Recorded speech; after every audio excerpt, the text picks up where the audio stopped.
Embrace the power of knowledge at Sanskriti University, ranked first in most promising university in engineering and management in India. Visit www.sanskriti.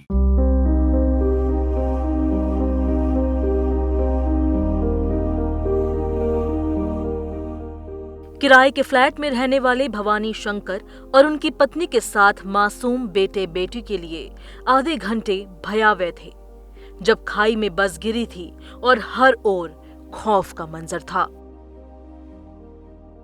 किसी के हाथ कटकर झूल रहे थे तो किसी के सर से खून के फव्वारे निकल रहे थे। खुद भवानी शंकर के साथ परिवार के सभी सदस्य चोटिल थे, लेकिन डर चोट का नहीं, मौत का था, क्योंकि कहीं से भी गोली आकर उन सबको भेद सकती थी। उस समय भी भवानी पूरे होश में रहे और पूरी घटनाक्रम उनके आंखों के सामने ताजा है। उनके साथ बच्चों का अभी जम्मू के रियासी के अस्पताल में इलाज चल रहा है। भवानी सिंह को पीठ, पत्नी राधा को सिर और पैर और 5 वर्षीय बेटी को सिर में चोट लगी है, जबकि 3 वर्षीय बेटे का हाथ टूट गया है।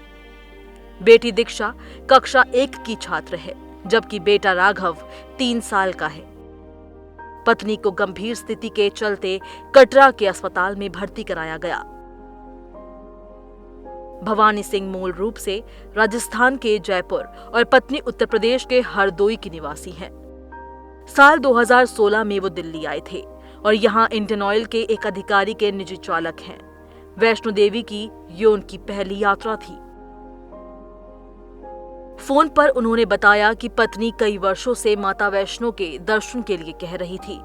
ऐसे में 6 जून को वो यहां दर्शन के लिए बच्चों के साथ निकल पड़े। 7 तारीख को वहां पहुंच गए और माता के दर्शन के पश्चात वो शिवखोड़ी चले गए।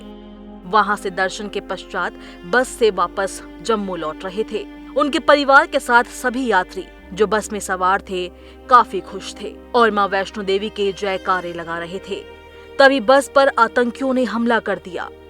वो याद करते हुए बताते हैं कि मुश्किल से 10 से 15 सेकंड ही गोलियां चली होंगी, लेकिन चालक को गोली लगने के बाद बस खाई में जा गिरी।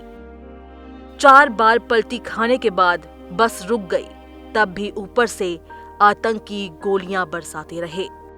इसलिए वे लोग खून से लथपथ होने के बावजूद बस में छुपे रहे।